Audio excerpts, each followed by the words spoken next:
Okay, ladies and gentlemen, we are live. We'll give people just a second to tune in. I love doing these streams at noon, but I understand that, a lot of our viewers are going to be doing other stuff, need a second to respond to that notification.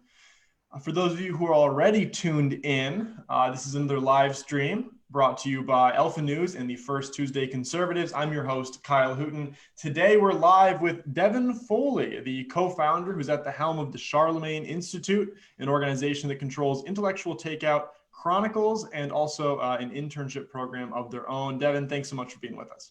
Kyle, thanks for having me. Excited to be on. Absolutely. So a lot of our readers, I'm sure, are going to be a little bit more familiar with maybe Intellectual Takeout or Chronicles than they are the Charlemagne Institute itself. Tell us a little bit about your organization.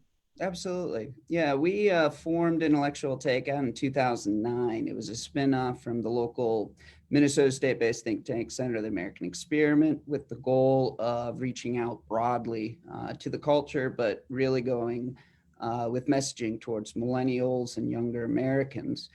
As we grew our audience and started to see, 700,000 subscribers and a very diverse audience as well, which we know from data that we've looked at. We had over 60% of the people actually registered as either independents or Democrats at one time. So it gave us a lot of insights into the culture. And in 2018, after many years of looking at it, we realized, you cannot make the arguments for Western civilization, for the American Republic, without acknowledging also the Christian foundation that we've had for almost 2,000 years. And we looked at the discourse, education, all of these things that are taking place, and we see that we are seemingly slipping into a high-tech dark age. Right. And for the historians out there, Charlemagne in 800 AD was crowned Emperor of the Holy Roman Empire. And it's that moment that historians credit with the turn from leaving the Dark Ages into the blossoming West, which we are the benefactors of. So that's the short story of it. In 2019, we merged with the Rockford Institute. The two boards decided to move ahead with the Charlemagne Institute, and we brought Chronicles magazine, which has been around for over 40 years. It was a contemporary of National Review and other magazines back in the 80s and 90s. And our goal is to bring it back to its illustrious past. Absolutely, absolutely. So I want to jump right into the deep end here. You say that we could be entering a high-tech dark age. I agree with you, very concerned with sort of the technocracy that we see in the West, but could you explain a little bit more about what you mean by that term? Sure, absolutely. When you look at different measurements for educational progress, there is a national organization called the National Assessment for Educational Progress, the NAEP, considered kind of the gold standard for measuring how well American kids are doing in schools, both public and private.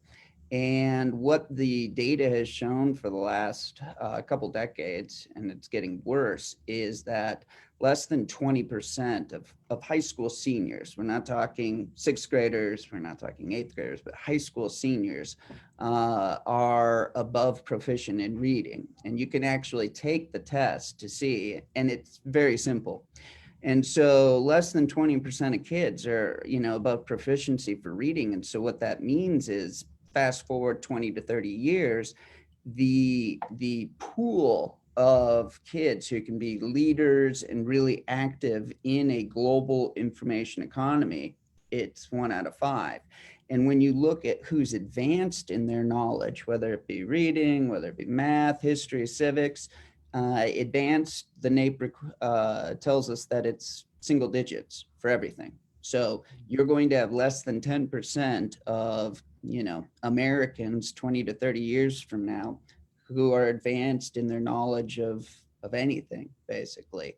At the same time, of course, technology and manufacturing abilities and robotics and all of that do enable that, 5% of people who are very creative and tech savvy and all the rest, the engineers, to be able to build devices like what we're on. So you get this strange spot where you've got increasing technology and lots of people using it, but only a shrinking sliver who could actually reproduce the technology and be able to have the understanding and engagement necessary to keep it going. So it'll be interesting to see how it plays out. I've oftentimes thought about this. Like if I was somehow transported to the distant past or a faraway world, I couldn't really bring anything from modernity to that other civilization with me. Just because you can use a computer doesn't mean that you're actually advancing on your own intellectually. It is a lot like the Dark Ages, where you've got the noble class that has the knowledge, and everybody else, even if they can access the knowledge, aren't necessarily going to be able to reproduce it, aren't going to be able to take away the core fundamentals of it. Very concerning indeed. Oh, exactly. Yeah, if you think about it, I mean, how often I see this all the time, kids will say, we're the smartest generation ever because we've been in school longer and we have these. All information is available. The problem is if you don't have anything in here, you don't even know how to start searching or what to search for in the pursuit of truth. And if you don't know what truth is, because we're moving rapidly towards sort of a post-truth, postmodern nihilistic society, how are you going to know what to look for? And how are you going to know how to assess what you're reading? It's very concerning. Exactly. So I was reading some of the recent articles from Chronicles, and I saw some fairly provocative headlines. I see one from October 6th, Does America Have a Future? I saw another one, When is Pandering Enough? I saw another one, 10 days that shook the presidency. And I think that, you folks over the Control Chronicles share sort of my somewhat grim outlook on the current situation. Tell us a little bit about your predictions for the future of this country. Right. Well, broadly speaking, my prediction would be that we are going to see more and more societal chaos. Simply put, if in our contemporary America, most people, wherever they are on the political spectrum, anywhere from libertarian to socialist, they often believe that the individual is the foundation of society. That's not the case. Right. The family is the foundation of society. And so as the family goes, so goes the nation. Well, if you look at the data, I mean, we did a FOIA request, Freedom of Information Act request to the Minnesota Department of Health. 90% of Black children were born out of wedlock in St. Paul over a long period, 87% in Minneapolis. And white children in Hennepin and Ramsey County go anywhere from 20% to over 30% born out of wedlock as well. And so you're seeing the culmination of the destruction of the family over many decades. And I'm a product of it. I came from a divorced home. My father died when I was a kid, raised by a single mom. I'm an only child. And so I know what that life is, and I know the challenges that are there. And then modern sociology, despite its faults, has shown clearly that a child does best with biological mom and biological father, something that is now radical to say, but it's simply the case. And so this trouble of social chaos is very, very real, and we're already seeing it in all of the rioting and things of that nature. At the same time, you're also seeing the creation of a parallel sort of track that people are on. You've got the rise of homeschooling. You have the rise of a lot of Christian families are having lots of kids. I see it in my network where, a lot of us have 5, 6 kids, and they are very much willing to sacrifice to be able to make sure that their kids get a much better education than they did. And so you're going to see this odd, dissolution of America and the bonds that keep us together. At the same time, you're getting these slivers of society that are on completely different tracks, and the differences are just going to be enormous. And those challenges will be very real. I mean, the reality is that we are a self-governing nation, but to govern the nation starts with self-governing of the self. And so if people cannot control their passions and their vices, then to expect that populace to be able to control the vices and dangers of government is too much to ask. So we've got a rocky road ahead, very rocky road. I think you properly identify that, well, the majority of society is headed down a bit darker road, there is this group that's, sort of staying true to traditional values. You mentioned that gap is widening between the traditional folks and sort of the postmodern populace. How do you think that relationship is going to proceed? Do you think that people that want to uphold traditional Western values are going to be allowed to do so? Should they be insulating themselves from normal society? What do you predict for the future of that dynamic? No, that's actually a very good question. Some of the recent polling shows that as a result of COVID and sort of the tsunami that went through education this year, that you've got upwards of 10% of parents that are reporting that they're homeschooling their children. That doesn't mean that that their kids are home and they're plugged into the computer watching the public school. This is people who have, severed things and are doing it themselves. If you talk to homeschool curriculum companies, homeschoolers who provide some online support, things of that nature, businesses just through the roof. That means though, when the homeschool group and the class, kids going to a classical academy, when they go from 0.5% or 1% or 2% of the kids out there to 10% or more of the kids, now it's something that will be paid attention to. It means that dollars are changing, budgets are changing, and ultimately at the end of the day, that power is changing. And so I do expect that particularly in blue states, the challenges for the homeschooling and the classical education schools and the private schools are going to increase. And so then what can you do in the face of that? I would put my money on migrations, that you will see people moving and coming together as an actual community to be able to sort of, circle the wagons around themselves. And that's if you look at that across America, some of our articles discuss that as well, is that we are fragmenting around the metaphysics really and how people view life. And so in such an environment, you're going to want to make sure you have numbers of people who are on your side and can be called upon quickly. Absolutely. It's very important to form those communities, not only sort of online and intellectually, but physically. It's important to live near people that think the way you do if you want safety, for your family.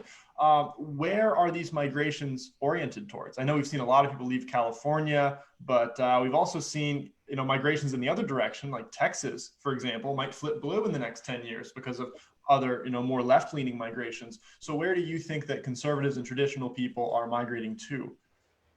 You're going to see, for Texas, part of the problem was that those migrations particularly were leaving a high tax, high regulatory environment. And so Governor Perry went and recruited a variety of, large corporations, Toyota and others, to be able to move their entire shop from California to Texas.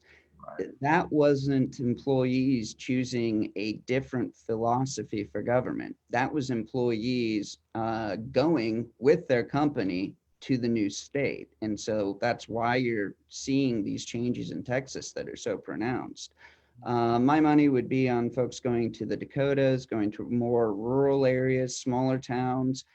Even if they're in a blue state, my money would be on people moving to areas that they can be the majority in and be able to, in a sense, have control over the local bodies of government. And you're seeing that fragmentation taking place as well, whether it be blue cities saying that they are sanctuary cities, or you're looking at Virginia counties saying that they're sanctuaries for guns. And so we are starting to see that breaking apart and the coalescing around philosophical beliefs. How do you think modern American conservatism is positioned to adapt to these changing circumstances? Horrifically. I agree. Could you describe that for us? Sure.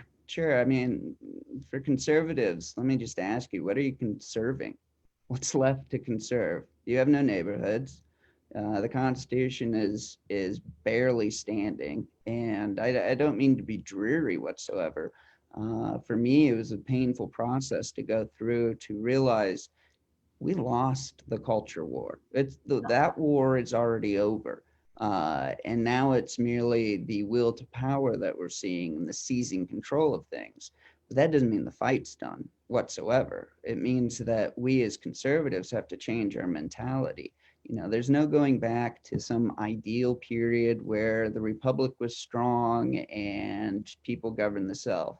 You're going to have to be able to take the principles of conservatism and of the best ideas of Western civilization and apply them anew to a new America.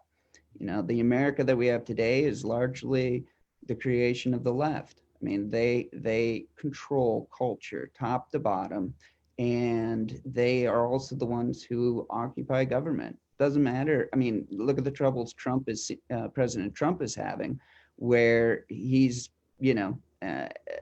requiring or telling, different departments to be doing something, but the people in the department, they're not going along with it at all. So those are just some of the challenges, but we will have to actually take our beliefs seriously and rethink what it is we're about in the America that we want and how we achieve that.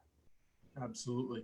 Do you think that this is sort of a thought process and a conversation that people are ready to have? Because I know there's a lot of people that consider themselves conservatives, they vote Republican, but if you approach them with these ideas and you try to say, look, the conservative establishment in America is failing, you need to take a serious dive into the philosophy of what you're doing here and reevaluate the objectives. People say, what are you, some sort of fringe wingmat? And they walk away. So how do you approach people with these ideas and have these conversations? No, great question. So what we have learned over the 10 going on 11 years that we've been doing this is that there is an enormous generation gap between basically the boomers and the millennials.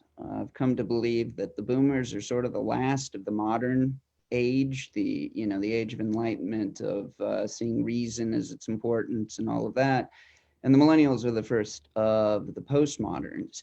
And so what you see is for the boomers that they don't know how to fight this fight. And I don't mean that to be mean. I don't mean that to be a put down. And I don't mean it to be that they shouldn't be fighting. It's just they are attempting to speak a language and propose a world that has already been lost and has never been experienced by those under 40, or say 45 and under. Whereas I will say that the people 45 and under have a very, very different perspective on things. We've all grown up in this and felt like aliens in our own land. We have the sense of what do we want to do in the future. We've never known a happy time where neighborhoods were close and kids all played outside and everybody went to church and we all bowled together. We have no memory of that. We are all products of broken homes and a culture that is in the gutter. So I think you're going to see that shift, and it's going to be rapid over the next 8 to 10 years, just because demographics, the boomers are done as a power, probably 2024, but then even more significantly as you get closer to 2030. Absolutely. And, I'm even a bit younger than you are, and I can absolutely attest to that. I've never lived in a society where I've seen my values actualized. I've never had sort of broad victory. So I'm very used to, and my younger conservative friends are all very used to living in this highly competitive, highly hostile environment. And that's something that a lot of people who are riding on the coattails of past successes aren't used to. They don't understand how ferociously you have to fight, and they're not willing to do it. So I'm very glad you identify that. Of course, the big elephant in the room here is the 2020 election. What are your predictions there? Are you worried about ballot fraud? Anything else? Any other thoughts you might have about that? No, it's a good question. In 2016, even before the primaries were done, I made bets and said Trump would not only win the primary, but win the election.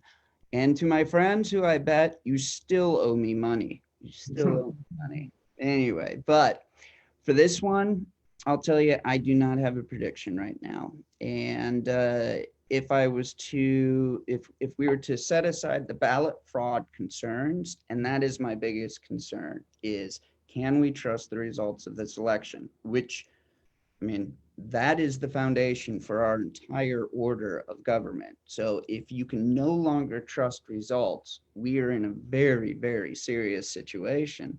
But I will say, had some short stints on campaigns and have spent plenty of time with folks who live and die campaigns. And what I was always told, and I think what we've seen out in history, is that hatred of a candidate is not enough to win an election. You have to have positive energy for the candidate to be able to win. And if we take the measurement of energy, Trump, will just blow everything away when you look at energy. But the fraud, so I'm just watching. Do my part and I watch. Yeah, it's probably a smart position to take. And you're exactly right. Biden himself doesn't even have enough energy to get through a rally, and Trump's got millions of energetic supporters. So I hope we can bank on that. Absolutely. So we got through the campaign stuff. What's the position of conservatism globally? And I don't mean to go too far out of either one of our depths here, but America seems to be trending downwards. Is there anywhere in the world where these ideas and these values are on the upswing? It's a good question. I would say, if you look at Poland, you look at Hungary, you look at Eastern Europe, they seem to be the ones who, shockingly, because of communism and the Soviet rule over them, they didn't get hit with the cultural Marxism that we have. They just got straight up old fashioned Marxism. Yeah. And their ethnic ties and all of that remain much stronger. As far as what does it look globally for our ideas, I think that you are going into a time where, again, rejection of modernity means that the order that was created in modernity will be set aside. And I think that you're seeing especially with younger Americans as well as younger people all across Europe, is that there is a group that is hungry to feel that they have roots, that they have a sense of place, that they have tradition, that things are more than just pursuing economic freedom. And so I think that what you'll see is, again, you're going to see more and more chaos, but where people have energy and strength is largely going to be determined by ethnicity and religious beliefs. And when it looks at religious beliefs, I mean, one of the things you're seeing these days, which is always fascinating, is a lot of young people who are Christians and actually going to church and things of that nature. They're rejecting sort of the form of worship that came about from the 60s and that the boomers have presided over. They don't want praise bands. They want smells and bells. They want, Ave Maria in a stone church with candles. And that impulse is very natural. It's something conservatism would say is truly, the glue of a society. And I think that you're going to see more and more people pursuing that. Gosh, we can only hope. We can only hope. You're exactly right that praise bands and economic policy isn't enough to hold a society together. You have to have something deeper than that. And you have to go back to those impulses and what feels natural for people. And you have to recognize that people will coalesce in communities around what they believe is natural. And those ties sometimes cut across lines that are different from the borderlines, different from, national boundaries. Very important conversation to have. You also mentioned something else. You mentioned the difference between cultural and old school Marxism. And I feel like a lot of people don't necessarily understand this. They still think that nowadays socialists just want redistribution of wealth, and they don't realize this social agenda that they also have. Could you explicate that for us? Oh, absolutely. So your old school Marxism was class-based and very much focused on socioeconomics with an emphasis on economics. The goal was that the proletariat would rise up, that we would the proletariat would create a state that reflects the proletariat's beliefs and creates the equality of wealth, if you would, or material being. And then ultimately that the state would fade away because, well, we created utopia. It failed miserably, of course. But what we're dealing with now is much, much, much worse and more insidious. I am inclined to see it as kind of the ideology of postmodernism in its own way. It is all about who has power and then warping the idea of justice and then attempting to claim that justice is synonymous with equality. And then, of course, now we have equity. And so it is looking at the world instead of, if you would, making sure that everybody gets paid the amount, whether you're a janitor or a doctor. This is after power. And ultimately, though, what you really see is a deep, deep seated hatred of Christianity in the West. It's almost as if it is an emotional reaction first and a desire to tear it all down and to destroy than it is a well thought out ideology. It's much more of a intellectual, the ideology is almost an intellectual justification to the hatred that a lot of people have of Christianity in the West. And so you're seeing this is a whole different world. And I have to say, too, I mean, communism was totalitarian, true. This new cultural Marxism is far more totalitarian and far worse. I mean, the hardcore adherents of it reject the idea of objective truth. They reject all manner of everything around us, and it comes to what is my personal truth. And then they expect that anything that insults, offends, challenges their truth must be changed, must conform. I mean, it's prescription for chaos, but it also explains why everything is politicized now, that there is no safe territory for you. The culture war that's upon us is a total war. Absolutely, absolutely. That's exactly how you should put it, because for these people, it's not like the attack on Christianity, the attack on capitalism is downstream from sort of intellectual policy point they have. You're exactly right. Their policy points are a justification for the anti-Christian, anti-Western impulse that they have that was instilled in them emotionally. But where do you think that came from? Because it's not like the majority of young people one day wake up and they decide, let's dismember the Christian faith, let's abolish capitalism. How did it get this bad? Intellectuals like to play with fire, and they may be able to think themselves into a world or an outlook of things, and there are plenty of people that don't that have a hatred of Christianity and a hatred of West, even living amongst it. And so that is what you see taking place. I think too that part of the challenge is actually a result of economic success in that, the new technology, if you think about the industrial age, right? Industrial revolution, you fundamentally change people, how people live, how people work, how people associate with each other.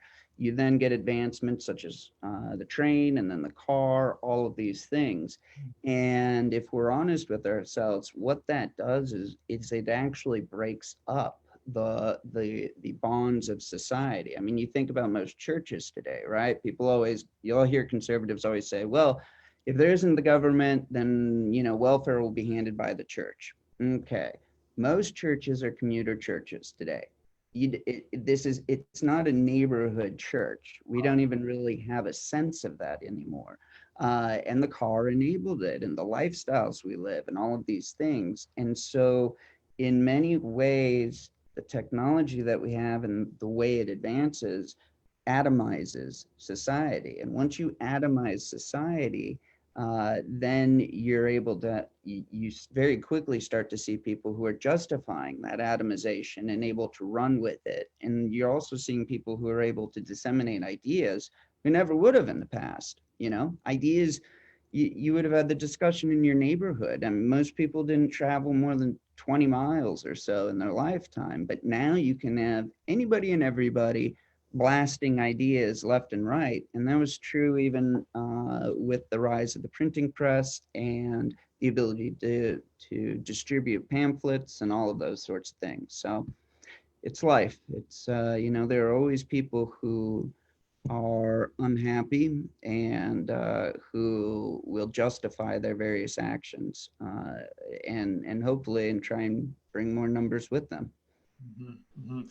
For those of us who are just tuning in, we're on the line with Devin Foley, who's at the head of the Charlemagne Institute. My next question, I'm glad I'm not on the receiving end of this question, but if you've got people that are sick of living in this atomized society and they want to rebuild a community, what can they do to, not only preserve our values, but hopefully advance Western civilization? Is there something they should be reading? Are there practical actions they can be taking?